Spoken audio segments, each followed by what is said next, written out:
Good morning friends. तो काफ़ी बच्चों ने कमेंट सेक्शन में डाल रखा था कि हमें MCQs रिलेटेड क्वेश्चंस चाहिए, क्योंकि कोविड-19 की वजह से काफ़ी यूनिवर्सिटीज़, काफ़ी कॉलेज के अंदर जो एग्ज़ाम्स हैं वो BSc और MSc काफ़ी कोर्सेज़ के MCQ बेस्ड हो रहे हैं। तो क्योंकि एग्ज़ाम्स के अंदर MCQ आने हैं और अभी तक जो मैंने सेक्शन 4 से रिलेटेड फ्लूइड डायनेमिक्स का टॉपिक डाल रखा था वो सब कुछ सब्जेक्टिव था। अब पैटर्न चेंज है, तो इसीलिए आज की जो वीडियो है वो MCQ से रिलेटेड है। इस वीडियो के अंदर आपको सेक्शन 4 से रिलेटेड 22 एग्जाम्पल्स मिलेंगे। तो आई होप उन एग्जाम्पल से आप अपना काफ़ी टॉपिक कवर कर लेंगे और आपको पता लग जाएगा कि किस पैटर्न पे आपके एग्ज़ाम में क्वेश्चंस आएंगे। तो प्लीज़ इस वीडियो को लास्ट तक देखिए, आपके एग्ज़ाम के लिए बहुत इम्पोर्टेंट रहेगी ये वीडियो, ठीक है। तो आई होप पिछले पैटर्न के अकॉर्डिंग, सब्जेक्टिव वे के अकॉर्डिंग आपने अपने टॉपिक्स कवर कर लिए थे, तो आपको ऐसा कोई भी टॉपिक नहीं होगा जिसका पता ही ना हो कि उसमें क्या है। और अगर ऐसा कोई भी टॉपिक है तो आप मेरी फ्लूइड डायनेमिक्स की सेक्शन 4 से रिलेटेड इरोटेशनल मोशन वाली जो प्लेलिस्ट है वो चेक कर सकते हैं। आपको उसमें सभी टॉपिक्स के एक्सप्लेनेशन मिल जाएंगे जो एग्ज़ाम्स में आ चुके हैं वो भी, ठीक है। तो चलिए आज की वीडियो को स्टार्ट करते हैं, देखते हैं पहला क्वेश्चन क्या है। सभी क्वेश्चन MCQ ही होंगे। फर्स्ट क्वेश्चन की स्टेटमेंट है हमारे पास, in Milne Thomson circle theorem where W is equal to f of z be the complex potential and there are no similarity within the circle z mod z is equal to a then W is a। देखिए ये आपको topic page number 154 पर मिल जाएगा अगर आपने इस topic से related नहीं किया। और अगर आपके पास PDF भी नहीं है तो आप मुझे कमेंट सेक्शन में बोल सकते हैं, मैं आपको PDF का लिंक सेंड कर दूंगी, ठीक है। तो आपने मिलने-थॉम्पसन सर्कल थ्योरम के अंदर देखा था कि आपके पास जो W is equal to f of z है, अगर वो कॉम्प्लेक्स पोटेंशियल है, और आपने क्या बताया था उसके अंदर डेफिनेशन में ही था कि सर्कल के अंदर और कोई सिंगुलरिटी नहीं है। तो जब आप उसमें सॉल्व करते हैं, आप अपने नोट्स के अंदर मिलने-थॉम्पसन सर्कल थ्योरम देखिए, उसे रिवाइज कीजिए ताकि आप ये क्वेश्चन अटेम्प्ट कर पाएँ, ठीक है। और अब देखिए उसमें जब आपने W की वैल्यू निकाली थी तो उसमें आपके पास स्ट्रीम फंक्शन 0 आया था, यानी कि सिर्फ जो वैल्यू है वो साई की फॉर्म में आई थी। अब आपको पता है W को हम रिप्रेजेंट किस तरीके से करते हैं, W को हम लिखते हैं फाई प्लस आयोटा साई, ठीक है। अब फाई प्लस आयोटा साई के अंदर आपको पता है इमेजिनरी पार्ट क्या होता है साई, और आपके पास फाई क्या होता है प्योरली रियल पार्ट। और आपके पास क्योंकि W की वैल्यू फाई ही आई थी तो हमारे पास जो W है वो प्योरली रियल आएगा, ठीक है। So option A is correct. अगर सिर्फ साई आती है तो आप क्या कहते हैं प्योरली कॉम्प्लेक्स क्वांटिटी, 0 का तो कोई मतलब ही नहीं है। और क्योंकि ऑप्शन ए हमारा ठीक है इसलिए नन ऑफ दीज भी नहीं आएगा। तो इस क्वेश्चन का आंसर आ गया आपके पास प्योरली रियल क्वांटिटी, ठीक है। तो ये क्वेश्चन मिलने-थॉम्पसन सर्कल थ्योरम से रिलेटेड था, तो एक बार उसे रिवाइज कीजिए, देन इस क्वेश्चन को अटेम्प्ट कीजिए। अगर आपको पहले से ही सेक्शन 4 अच्छे से आता है तो आपको रिवीजन की भी रिक्वायरमेंट नहीं है, डायरेक्ट ही आप अटेम्प्ट कर सकेंगे, आपको रिजल्ट्स ही एज इट इज़ टिप्स पर याद होंगे। चलिए अब क्वेश्चन 2 देखते हैं किस टॉपिक से रिलेटेड है। देखिए अब क्वेश्चन 2 की statement, in Blasius theorem we have to prove x minus iota y। देखिए जब हम ब्लेसियस थ्योरम की डेफिनेशन देखते हैं ना, तभी हम दो चीज़ लिखते हैं, एक तो x माइनस आयोटा y की वैल्यू और एक m की वैल्यू, मोमेंट की वैल्यू। तो ब्लेसियस थ्योरम आपके नोट्स में आपको पेज नंबर 162 पर मिल जाएंगी। अगर आपके पास MDU वाले नोट्स हैं तो MDU वाली जो PDF है, तो मैं उसके पेज नंबर साइड में ही लिख रही हूँ, क्योंकि ज़्यादातर जो मेरी ऑडियंस है जो ये वीडियोस देखती है वो MDU की है। सो मैं उनके ईजीनेस के लिए, ताकि उन्हें कोई प्रॉब्लम ना हो, इसलिए मैं जो पेजेस है वो उन्हीं के नोट्स के अकॉर्डिंग देख रही हूँ। अगर आपके पास कोई और नोट्स है तो आप उनका रेफरेंस ले सकते हैं, ठीक है। तो ब्लेसियस थ्योरम के अंदर आपने डेफिनेशन में ही, ये तो स्टेटमेंट में ही देख लिया होगा कि x माइनस आयोटा y की वैल्यू क्या होती है, iota rho by 2 integration with respect to c close curve c dw by dz का होल स्क्वायर dz, ठीक है। अब देखिए यहाँ पर भी आप कहेंगे एज इट इज़ था, नहीं, यहाँ पर ये फंक्शन जो है साई का है, जबकि यहाँ पर z है तो यहाँ पर भी z ही आना चाहिए। सिमिलरली ऑप्शन बी करेक्ट इसलिए नहीं है, यहाँ पर हमारे पास स्क्वायर नहीं था, अगर यह स्क्वायर होता तो ये करेक्ट होता। और ऑप्शन सी के अंदर भी स्क्वायर भी नहीं था और यहाँ पर साई भी था, तो साई नहीं होना चाहिए हमारे पास। हमें रिक्वायरमेंट किस चीज़ की है, जेड की है। तो यहाँ पर ऑप्शन जो आपके पास डी है वो करेक्ट है। आप ब्लेसियस थ्योरम के स्टेटमेंट को भी एक बार रिवाइज करें ताकि आपको ये रिज़ल्ट पता लगे कि कहाँ से मैंने इस रिज़ल्ट को लिया है, ठीक है। तो पहला क्वेश्चन मिलने थॉमसन पे था, सेकंड ब्लेसियस पे था। अब चलते हैं अपने नेक्स्ट क्वेश्चन की तरफ। अब देखिए आपके पास जो क्वेश्चन नंबर 3 है उसकी स्टेटमेंट क्या है, the value of u minus iota v। देखिए ये टॉपिक आपको पेज नंबर 148 पर मिलेगा। कॉम्प्लेक्स वेलोसिटी से रिलेटेड है ये क्वेश्चन। तो कॉम्प्लेक्स वेलोसिटी वाले टॉपिक के अंदर आपने देखा होगा जब आप u माइनस आयोटा v की वैल्यू निकालते हैं that is equal to minus dw/dz था, और जब आप उसको सॉल्व करते हैं किस तरीके से आपने सॉल्व किया था वो भी मैं आपको एक बार शॉर्टकट में यहाँ पर दिखा देती हूँ। देखो आपने u माइनस आयोटा v को जब आपने चेंज किया था, q के कंपोनेंट्स हैं तो इसको हम क्या लिख सकते हैं, q cos theta minus q iota q sine theta, और q जब हम कॉमन लेंगे तो अंदर आपके पास क्या बच जाएगा, cos थीटा माइनस में आयोटा साइन थीटा, ठीक है। अब आपने ये रिजल्ट नंबर थ्योरी के अंदर पढ़ रखा है कि cos theta minus iota sine theta क्या होता है, किसके इक्वल होता है, e raise to the power minus iota theta. So ये हमारे पास क्या बन जाएगा, q into e raise to the power minus iota theta. तो हमारे पास u माइनस v की वैल्यू क्या आ गई, ऑप्शन नंबर बी। क्योंकि देखिए a और c तो इसलिए कट जाएंगे क्योंकि स्क्वायर है, और डी ऑप्शन इसलिए कट जाएगा क्योंकि यहाँ पर जो साइन है वो प्लस का है। तो ठीक है, आपको हर चीज़ का ध्यान रखना है। एक बात और भी देखिएगा, फ्लूइड डायनेमिक्स की ऐसी मार्केट में कोई बुक नहीं है जहाँ में आपको एमसीक्यू मिल जाए, ठीक है। क्योंकि एग्ज़ाम सब्जेक्टिव ही होते थे, बीएससी एमएससी के सब्जेक्टिव ही होते थे। कोविड-19 की वजह से एमसीक्यू हो रहे हैं, तो इसीलिए अभी तक कोई पर्टिकुलर बुक नहीं है और आपके टीचर्स ने ही इस बार एग्ज़ाम बनाना है। तो शायद से ही क्वेश्चंस इसी टाइप के आएंगे, ज़्यादा कॉम्प्लिकेटेड नहीं आएंगे, ठीक है। क्योंकि फर्स्ट टाइम ही ऐसे एग्ज़ाम हो रहे हैं तो मुश्किल क्वेश्चन नहीं आएगा एग्ज़ाम के अंदर। तो ये आपका थर्ड क्वेश्चन था जो कि कॉम्प्लेक्स वेलोसिटी टॉपिक से रिलेटेड था।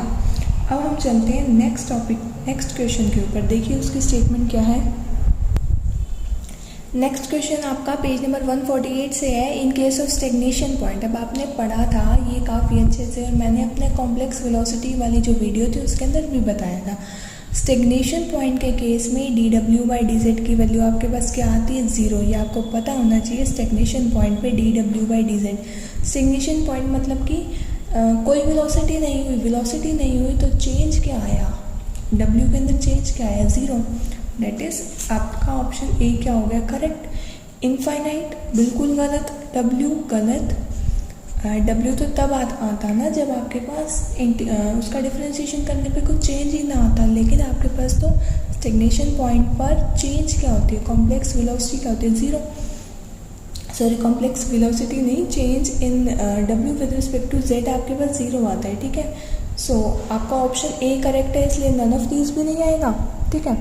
तो यहाँ पर आपका ऑप्शन ए करेक्ट। अब हम चलते हैं क्वेश्चन नंबर 5 की तरफ। साथ में पेज नंबर में आपको किसी भी टॉपिक में प्रॉब्लम हो, मेरी ही वीडियोस भी हैं, आप उनको भी जाकर देख सकते हो। और अगर आपने पहले खुद से ये टॉपिक्स पढ़ रखे हैं तो आप इन्हीं टॉपिक्स को एक बार रिव्यू कर लीजिए ताकि एग्ज़ाम में आपको प्रॉब्लम ना आए।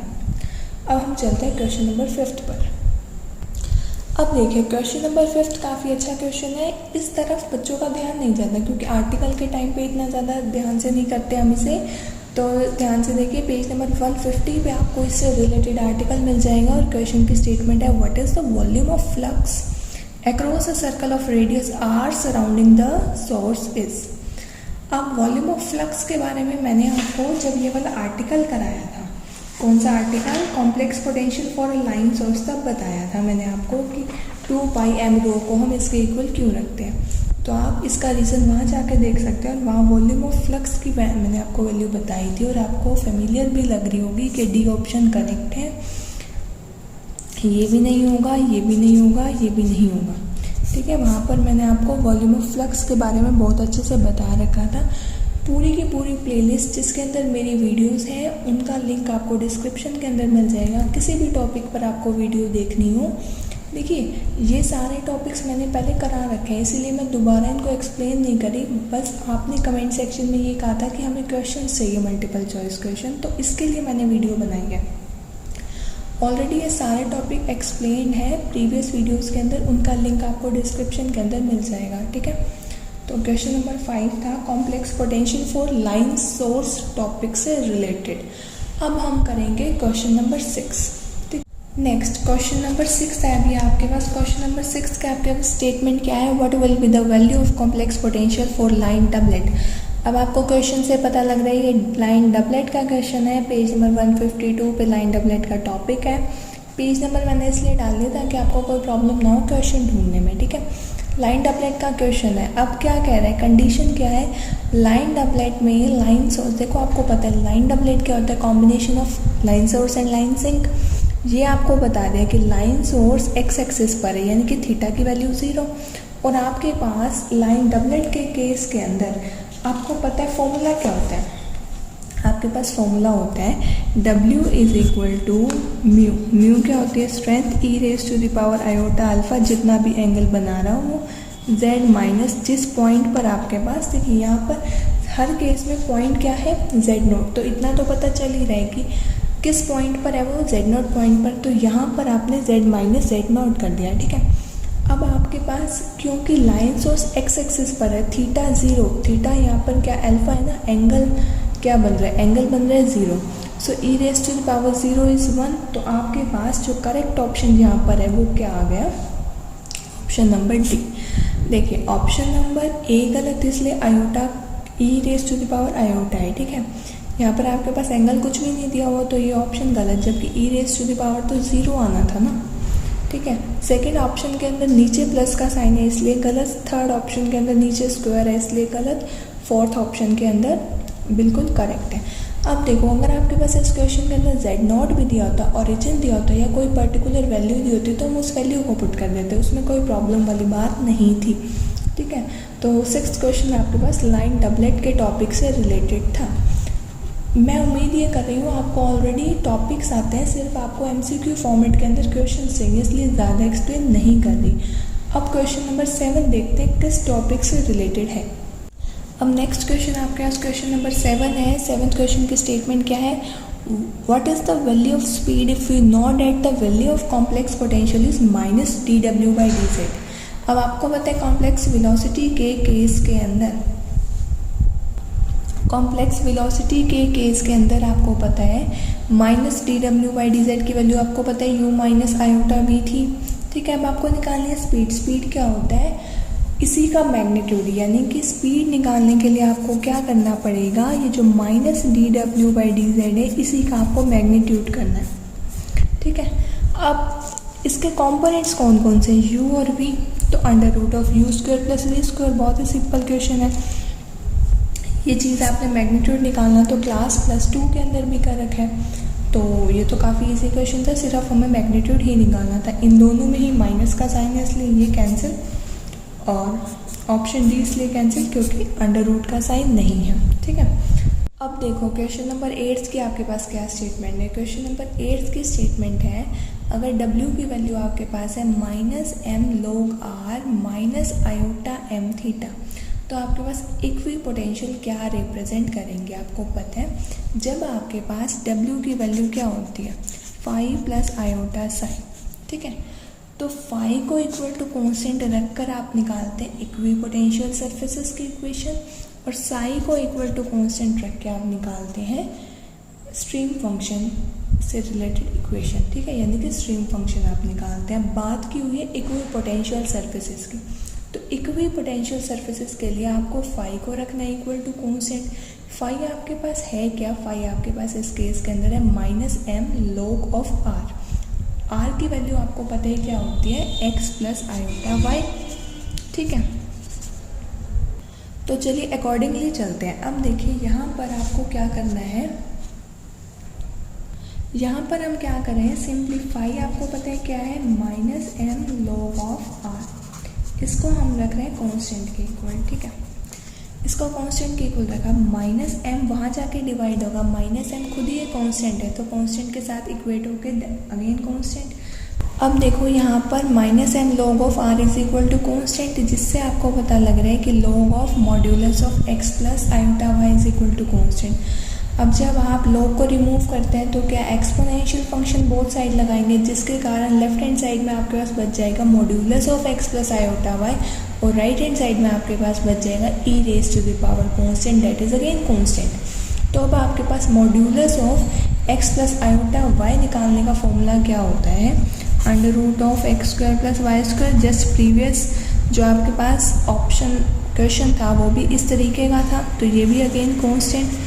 यहाँ से अगर आप स्क्वायरिंग बोथ साइड कर देंगे तो आपके पास ये आ गया कांस्टेंट। ठीक है, यहाँ पर हम कांस्टेंट का नाम दे रहे हैं C1। यहाँ पर भी आप स्मॉल c1 स्मॉल c2 इस टाइप से यूज़ कर सकते थे और लास्ट में जो कांस्टेंट आएगा उसको एक अलग नाम दे देना है। ठीक है, अब आपके पास x square plus y square is equal to some constant, ये आ गया इक्विपोटेंशियल सरफेसेस की इक्वेशन। अब ये आपको पता है x square plus y square किसकी इक्वेशन है, ये एक सर्कल की इक्वेशन है, ना तो ये हाइपरबोला की इक्वेशन है, ना ये स्ट्रेट लाइन की।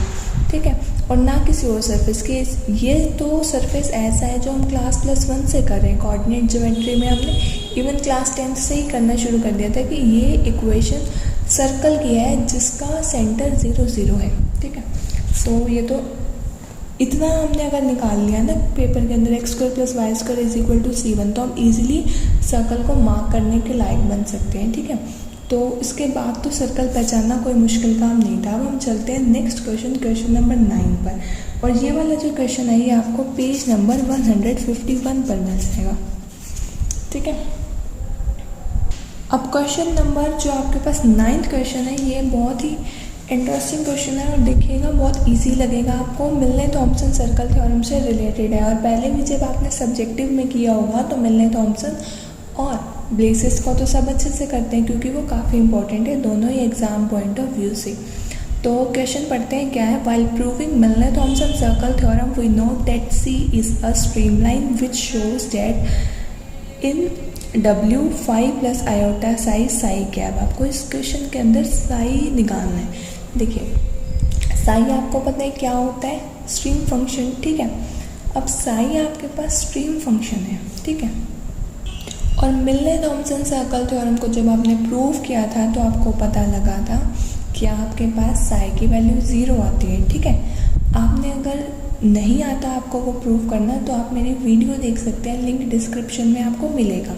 ठीक है, यहाँ पर हम डायरेक्ट रिजल्ट यूज़ कर रहे हैं, साई वहाँ पर आपके पास 0 आया था और अगर आपने पूरी थ्योरम कर रखी है तो ये क्वेश्चन करना आपके लिए मुश्किल बात नहीं है।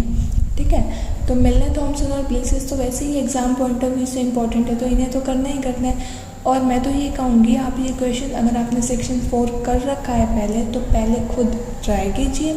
जैसे ही मैं आपको नया क्वेश्चन शो करती हूँ आप वीडियो को पॉज कीजिए, खुद ट्राई कीजिए, देन आंसर को मैच कीजिए। ठीक है, तो साई क्योंकि 0 है तो ना तो कांस्टेंट आंसर आएगा, ना इनफाइनाइट और ना ही नल।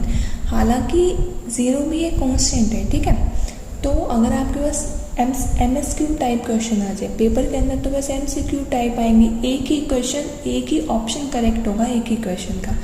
अगर आपके पास मोर देन 1 ऑप्शन करेक्ट हो जाए तो ये कांस्टेंट वाला भी करेक्ट होगा क्योंकि साई यहाँ पर क्या है 0 एंड 0 इज अ कांस्टेंट। ठीक है, लेकिन MCQ आ गया सिंगल करेक्ट ऑप्शन है तो बेस्ट ऑप्शन यहाँ पर क्या है आपके पास 0, सो हम 0 को ही मार्क कर देंगे। अब 10th क्वेश्चन की स्टेटमेंट देखिए क्या है। 10th क्वेश्चन आपको पेज नंबर 156 पर मिलेगा और इस क्वेश्चन की स्टेटमेंट देखिए, what will be the image of line source with respect to a plane. ठीक है, अब देखिए आपके पास जब आपने image of line source with respect to plane पढ़ा था तो आपने ये देखा होगा इमेज ऑफ लाइन सोर्स क्या आती है एक प्लेन के रिस्पेक्ट में, वो भी एक लाइन सोर्स ही आती है जिसकी स्ट्रेंथ इक्वल होती है बट वो प्लेन के अपोजिट साइड पर होता है। तो चलिए मैच करते हैं कौन सा ऑप्शन सही है। पहला option, a line source of equal strength situated on opposite sides of plane, बिल्कुल करेक्ट है। ठीक है, सेकेंड ऑप्शन और बाकी फर्दर ऑप्शंस भी देख लेते हैं, क्या पता हमें गलती लग रही है और कोई और ऑप्शन करेक्ट हो। A line source of equal strength situated on opposite side of plane, तो यहाँ पर तो देखिए क्या है, सिंक आ गया, सिंक की वजह से गलत है, क्योंकि अगर क्वेश्चन के अंदर यहाँ पर लाइन सोर्स है तो आंसर भी लाइन सोर्स आएगा। ठीक है, ध्यान में आपको क्या बात रखनी है कि डिस्टेंस भी इक्वल होगा, जितनी दूरी पे पहले वाला लाइन सोर्स है प्लेन से, उतना ही अपोजिट साइड पे प्लेन से दूसरी तरफ पे लाइन सोर्स होगा। थर्ड ऑप्शन क्या कहता है, line source of equal strength situated on same side. अब ये ऑप्शन गलत किस लिए है, यहाँ पर सेम साइड है, जबकि इमेज कहाँ बनती है, opposite side, just like mirror. आप मिरर के इस साइड है और इमेज कहाँ आएगी, मिरर के उस साइड पर। लास्ट ऑप्शन है a line sink of equal strength situated on same side of plane. अब यहाँ पर सिंक भी आ गया और सेम साइड भी आ गया, इसलिए ये ऑप्शन गलत है। अब यहाँ पर आपके 10 क्वेश्चन हो चुके हैं कंप्लीट। 11th क्वेश्चन पहले आप स्टेटमेंट देखिए, खुद ट्राई कीजिए और उसके बाद आपको मेरा आंसर देखना है। ठीक है, अगर आपको खुद से नहीं आता तब। What is imaginary part of -m log z - a²/d। देखिए इमेजिनरी पार्ट देखना है आपको इसके अंदर। अब आपको पता है, जब आपने इसको देखिए, पहले तो हम एक्सपेंड करते हैं ताकि हमें और इजीली हो जाए। बाहर तो -m ही आएगा, अंदर log of x plus iota y -a²/d लिख सकते हैं हम इसे, क्योंकि आपको पता है z को आप क्या लिख सकते हैं, x प्लस आयोटा y। ठीक है, अब इसी चीज़ को देखिए, एक तो हम लिख सकते हैं -m log of x -a²/d। ठीक है, plus log of plus iota y इसी ब्रैकेट के अंदर आएगा। ठीक है, इमेजिनरी पार्ट को मैंने अलग कर दिया और रियल पार्ट को मैंने अलग कर दिया। ठीक है, ये मैंने क्या लिखा है, -m log of x -a²/d plus iota y। ठीक है, अब देखिए इसके बाद आपको क्या करना है, आपको पता है मैंने जब क्वेश्चंस बताए थे ना आपको इन्हीं टॉपिक से रिलेटेड, मैंने आपको उसमें बताया था कि आप किस तरीके से ये वैल्यू निकालते हैं इमेजिनरी पार्ट की। इमेजिनरी पार्ट आपके पास निकलेगा कैसे, इमेजिनरी पार्ट आपके पास निकलेगा जो इमेजिनरी का, देखिए इसका जो कोफिशिएंट क्या है, ये देखिए सबसे पहले स्ट्रेंथ एज इट इज़, उसके बाद टेंजेंट इनवर्स, उसके बाद ये वाला कंपोनेंट y अपॉन में x -a²/d। ठीक है, ये पूरा एग्जाम्पल भी मैंने 157 पेज पे है जो अपनी वीडियोस के अंदर एक्सप्लेन कर रखा है, आप चेक कर सकते हैं। ठीक है, तो ये ऑप्शन से आप जब मैच करेंगे तो आपका ऑप्शन डी मैच हो रहा है। ठीक है, तो ये ऑप्शन आपका बिल्कुल करेक्ट है। ठीक है, तो ये आपका क्वेश्चन नंबर 11 था। अब हम चलते हैं क्वेश्चन नंबर 12 पे। ऐसे ही क्वेश्चन नंबर 12 आपको पहले खुद ट्राई करना है, उसके बाद ही आप आंसर देखिएगा।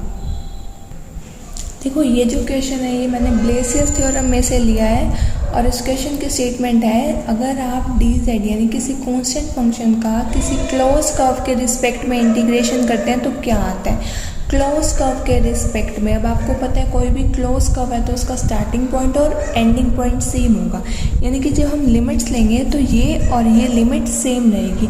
जब इंटीग्रेशन सेम लिमिट्स पर होता है तो आपको पता है इंटीग्रेशन की वैल्यू क्या आ जाती है, 0। तो ये रिजल्ट आपने देखा भी था, जब आप इंटीग्रेशन करते हैं with respect to close curve तो आंसर आपके पास आता है 0। तो 12th क्वेश्चन बहुत इजी था, ना तो पाई आएगा ना 1 आएगा, क्योंकि 0 आंसर है तो पाई और 1 का तो कोई मतलब ही नहीं बनता, और 0 is rational number, so irrational is also incorrect. चलिए क्वेश्चन नंबर 13 देखते हैं क्या है। क्वेश्चन नंबर 13 अगेन आपके पास ब्लेसियस थ्योरम का क्वेश्चन है। ठीक है, ब्लेसियस थ्योरम में हम जस्ट इस रिजल्ट को यूज़ करते हैं और यहाँ मैंने आप इसका इसी से रिलेटेड पर्टिकुलर क्वेश्चन बना दिया।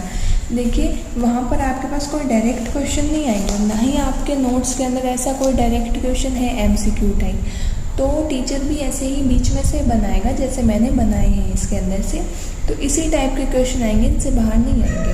तो प्रेशर इक्वेशन से रिलेटेड आपने वहाँ पर जब ब्लेसियस थ्योरम की थी तो उसके मिड में आपने देखा था कि जो प्रेशर इक्वेशन एक्सटर्नल फोर्सेस के एब्सेंस में क्या होती है, तो वहाँ से आपने जो इक्वेशन देखी थी वो क्या थी, P/ρ plus half of Q² is equal to constant.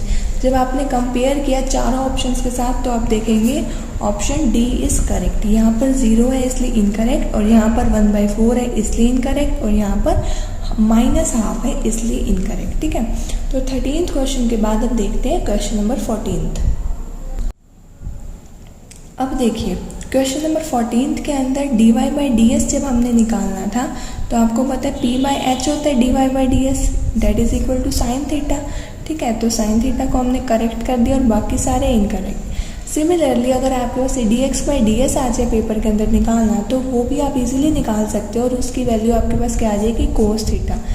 क्योंकि dx/ds आप कैसे निकालेंगे, बेस अपॉन हाइपोटेन्यूज, p से p तो कैंसिल हो ही जाएगा, तो dx/ds is equal to cos theta. ठीक है, so option A is correct अगर आपको dy/ds की वैल्यू निकालनी हो। अगर dx/ds निकालना होता तो ऑप्शन बी करेक्ट हो जाता। तो अब देखिए क्वेश्चन नंबर 15th की स्टेटमेंट क्या है। Question number 15th, if the line source is at z equal to z0। अब आपके पास ये टॉपिक, जिस टॉपिक से रिलेटेड ये क्वेश्चन है, ये आपको पेज नंबर 151 पर मिल जाएगा। ठीक है, अगर आपके पास line source z equal to z0 है, जीरो की बजाय, ओरिजिन पर नहीं है इस बार, लाइन सोर्स z0 पॉइंट पर है, तो आपको पता है हम कैसे करते हैं। स्ट्रेंथ तो देखिए m है, तो m के साथ नेगेटिव का साइन लग जाएगा, that is -m, log of z minus z0। ऐसा कौन सा ऑप्शन है, देखिए अब आपको कंफ्यूजन क्या होगी, b लगाएं या फिर c लगाएं। c के अंदर m के आगे नेगेटिव साइन नहीं है, जबकि अगर हमारे पास कोई भी स्ट्रेंथ नहीं दी होती तो हम कंसीडर करते हैं m, क्योंकि लाइन सोर्स का केस है इसलिए m के आगे नेगेटिव साइन, तो हमारे पास b ऑप्शन आ जाएगा करेक्ट। अब हम चलते हैं क्वेश्चन नंबर 16 पर। क्वेश्चन नंबर 16 की स्टेटमेंट देखते हैं क्या है, पहले खुद ट्राई कीजिएगा उसके बाद आंसर्स देखिएगा। क्वेश्चन नंबर 16 की स्टेटमेंट है, if there are number of line doublets of strength μ1 μ2 up to μn, ये सारे आपको लाइन डबलेट की स्ट्रेंथ दी हुई है with line sink at point, जो आपके पास लाइन सिंक्स हैं वो किन किन पॉइंट पर है, z1 z2 up to zn, और उनके एंगल x एक्सिस के साथ क्या बन रहे हैं, positive direction of x axis के साथ α1 α2 अप टू αm। अब आपको कॉम्प्लेक्स पोटेंशियल निकालना है। ये आपने डायरेक्ट जब थ्योरी की थी, सब्जेक्टिव के अकॉर्डिंग तैयारी की थी, तब आपने इसका पूरा आर्टिकल भी देखा होगा। ठीक है, और ये मेरी वीडियोस में भी आर्टिकल। तो सबसे पहले हम किस तरीके से देखते हैं, अगर एक हमारे पास पॉइंट दिया होता, एक स्ट्रेंथ दी होती और एक एंगल दिया होता, तो आपके पास क्या आ जाता, W की वैल्यू आ जाती है आपके पास μ इंटू e⁻−i⁴ अपॉन में z माइनस z0। क्या आता है आपके पास, μ into e⁻i⁴ upon z minus z0। अब आपके पास यहाँ पर क्या है, काफ़ी सारे स्ट्रेंथ हैं, काफ़ी सारे पॉइंट्स हैं और उनके रिस्पेक्टिव आपके पास एंगल भी दिए हुए हैं। तो देखिए कंपेयर करते हैं, आपको उसका भी मैंने फॉर्मूला बता रखा है। तो फर्स्ट ऑप्शन तो आपके पास देखिए साफ ही दिख रहा है, इनकरेक्ट ऑप्शन है। इनकरेक्ट किस लिए, हर एंगल के साथ नेगेटिव का साइन है, नेगेटिव तो नहीं पॉजिटिव साइन ही आता है। ठीक है, सेकंड ऑप्शन इनकरेक्ट इसलिए है क्योंकि सब के नीचे प्लस का साइन है, प्लस नहीं आता, नेगेटिव का साइन आता है, तो इसलिए ऑप्शन सी करेक्ट। और ऑप्शन डी इसलिए इनकरेक्ट है क्योंकि option D none of these है। अगर आपके पास एक ऑलरेडी करेक्ट ऑप्शन मिल गया है तो नन ऑफ दीज आने का तो कोई मतलब ही नहीं बनता।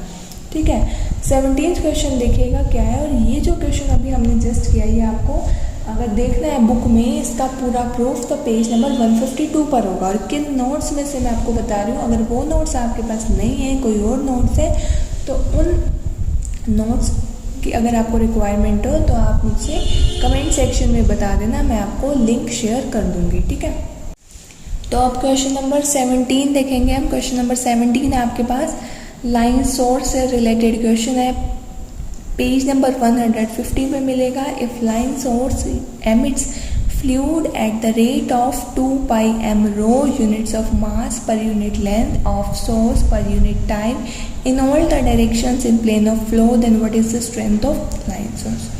ऊपर वाले तो आपको दिखा होगा, लाइन सोर्स से रिलेटेड ही पूरी लाइन थी, तो आपको कहने आपको बताना है 2 pi m rho, इस रेट के साथ आपके पास फ्लूइड अगर एमिट कर रहा है तो आपके पास स्ट्रेंथ क्या होगी, लाइन सोर्स की आपको पता है। लाइन सोर्स की स्ट्रेंथ आपके पास क्या होगी उस केस के अंदर, m। ये आपने डेफिनेशन में देखा था, डायरेक्ट रिजल्ट है ये, तो कोई इसका प्रूफ नहीं है या कोई एक्सप्लेनेशन की रिक्वायरमेंट नहीं है, ये आपको डायरेक्ट डेफिनेशन में मिल जाएगा पेज नंबर 150 पे, आप आराम से जाके उसको देख सकते हैं, ठीक है। तो काफ़ी इजी क्वेश्चन था। क्वेश्चन नंबर 17, कन्फ्यूज़न बच्चों को क्या होती है एग्जाम में इस टॉपिक से रिलेटेड कि m करेक्ट करें या -m, तो m is the correct option, ठीक है। हाँ, अगर लाइन सिंक का पूछ लेता तो -m आता, क्योंकि सोर्स और सिंक इन दोनों के आपस में अपोजिट डायरेक्शन होती है। अगर सोर्स का वैसे भी m आंसर आ रहा है तो सिंक का तो ऑब्वियसली -m आएगा, ठीक है। तो इस वीडियो में हमें 22 क्वेश्चन डिस्कस करने हैं और ये 17th है। अब हम 18th क्वेश्चन को डिस्कस करेंगे। तो what is the value of imaginary part in log of x plus iota y। देखिए पेज नंबर 157 है ना जो आपके बुक का, उस पे जो टॉपिक है उससे रिलेटेड जब मैंने वीडियो बनाई थी तो आपको पूरे अच्छे से एक्सप्लेन किया था कि जो इमेजिनरी पार्ट है हमारे पास log of x plus iota y के अंदर, उसकी हम वैल्यू किस तरीके से निकालते हैं।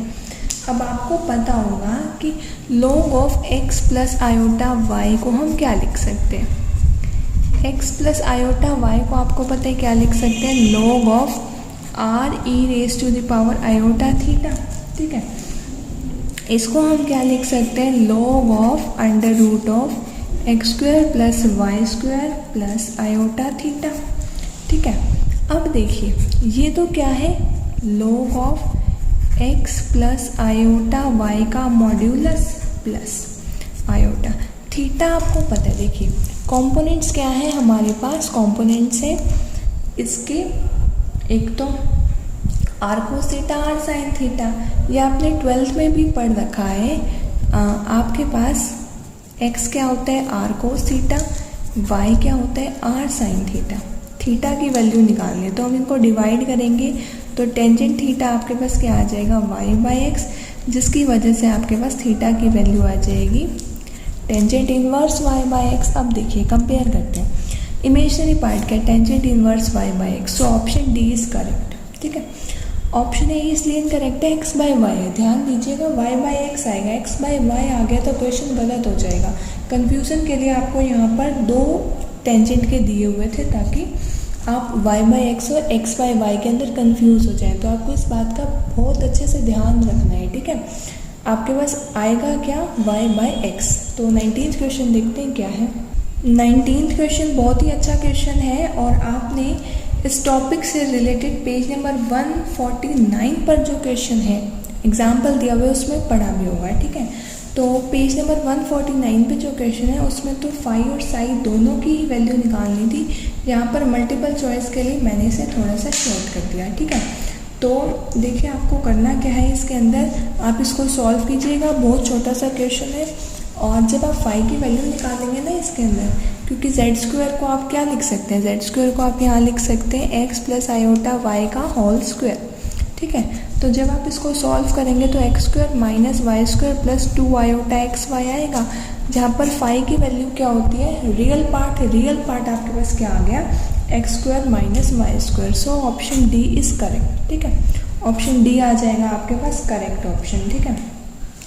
अब क्वेश्चन नंबर 20 पर चलते हैं। क्वेश्चन नंबर 20 देखिए क्या है। क्वेश्चन नंबर 20 की स्टेटमेंट है आपके पास, we know that the complex potential W is equal to phi x y. आपको पता है फाई और साई दोनों ही फंक्शन किसके होते हैं, एक्स वाई के। Then stream function is obtained by equating. आपको पता है इक्वी पोटेंशियल निकालना हो तो फाई फंक्शन को इक्वल टू कॉन्स्टेंट रखते हैं, स्ट्रीम फंक्शन निकालना हो तो साई को। अब निकालना क्या है, स्ट्रीम फंक्शन। तो स्ट्रीम फंक्शन किस तरीके से निकलता है, साई फंक्शन को इक्वल टू कांस्टेंट रख के। तो यही पूछ रखे कि जब स्ट्रीम फंक्शन निकालते हैं साई फंक्शन को किसके इक्वल रखते हैं, हम रखते हैं कांस्टेंट के इक्वल, ना ही 0 के इक्वल रखते हैं, ना ही 1 के और ना ही 5 के। तो correct option is option be constant. अब 2 और क्वेश्चन हम इस वीडियो के अंदर डिस्कस करेंगे, उसके बाद आप खुद से आपको आइडिया लग जाएगा कि एग्ज़ाम में कैसे क्वेश्चंस आएंगे और किस तरीके से आपको करनी है। अगर आपको मेरी वीडियो पसंद आई हो और आपको इस तरीके के और क्वेश्चन भी चाहिए तो आप मुझे कमेंट सेक्शन में बता देना, मैं आपको और क्वेश्चंस भी प्रोवाइड करा दूँगी, ठीक है। तो क्वेश्चन नंबर 21 देखें, in complex potential where W is equal to 5 plus iota psi and phi and psi satisfy the CR equation then.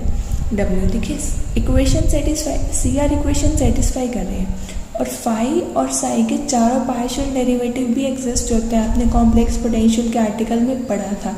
और यही तो कंडीशन होती है एनालिटिक फंक्शन की, आपने रियल एंड कॉम्प्लेक्स सब्जेक्ट में भी किया होगा चैप्टर नंबर 5 के अंदर, यही कंडीशन तो थी एनालिटिक फंक्शन के लिए। तो अगर CR इक्वेशन सेटिस्फाई कर दी और कॉम्प्लेक्स पोटेंशियल में आपको पता ही है चारों पार्शियल डेरिवेटिव भी एग्जिस्ट करते हैं और कॉन्टिन्यूस भी होते हैं, so W must be an analytic function. May और मे नोट का तो कोई केस ही नहीं बनता, और क्योंकि ऑप्शन से ही करेक्ट है तो नन ऑफ दीज नहीं आएगा।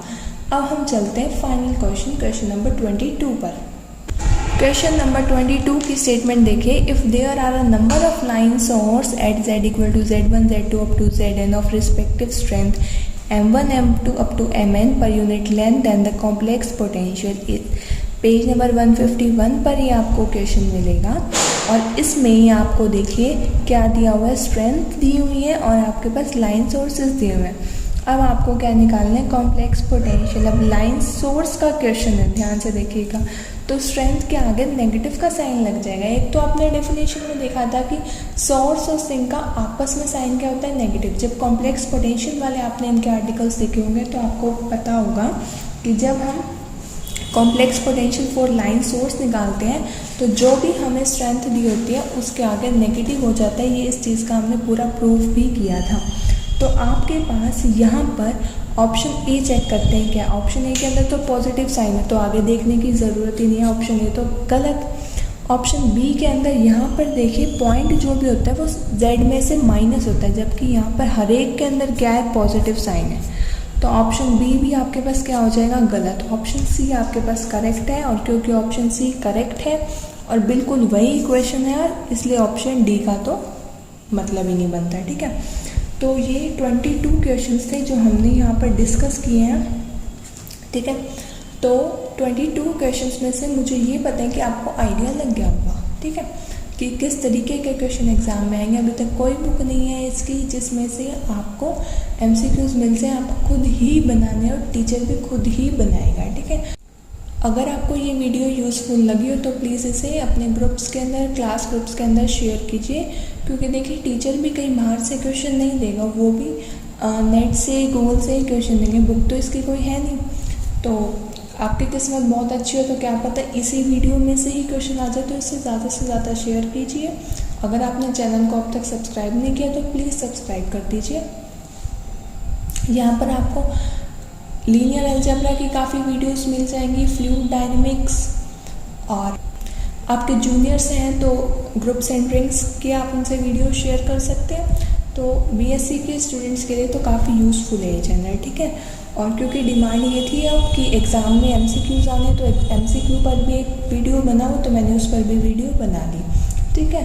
और अगर आपको इसी टाइप की और वीडियोस चाहिए हो तो मुझे प्लीज़ कमेंट सेक्शन में ज़रूर बताइए आपको किस सेक्शन की वीडियो चाहिए। MCQs की मैं ज़रूर शेयर करूँगी, और अगर इसी सेक्शन के और क्वेश्चन चाहिए तो वो भी आप बता दीजिए, ठीक है। सो आज की वीडियो में यहीं तक। नेक्स्ट वीडियो के अंदर देखते हैं आप कौन सा टॉपिक बोलेंगे, मुझे कमेंट सेक्शन के अंदर उसी टॉपिक पर मैं बना दूँगी। और इसे शेयर करना मत भूलिएगा अपनी क्लास ग्रुप्स के अंदर, अपने फ्रेंड्स के साथ जिनके भी एग्ज़ाम्स हैं उनके साथ ज़रूर शेयर कीजिए, क्योंकि ये फर्स्ट टाइम ही है जब MCQ के क्वेश्चंस आएंगे, अदरवाइज हमेशा सब्जेक्टिव ही होता था paper. So thank you so much for watching my videos and giving me a lot of support.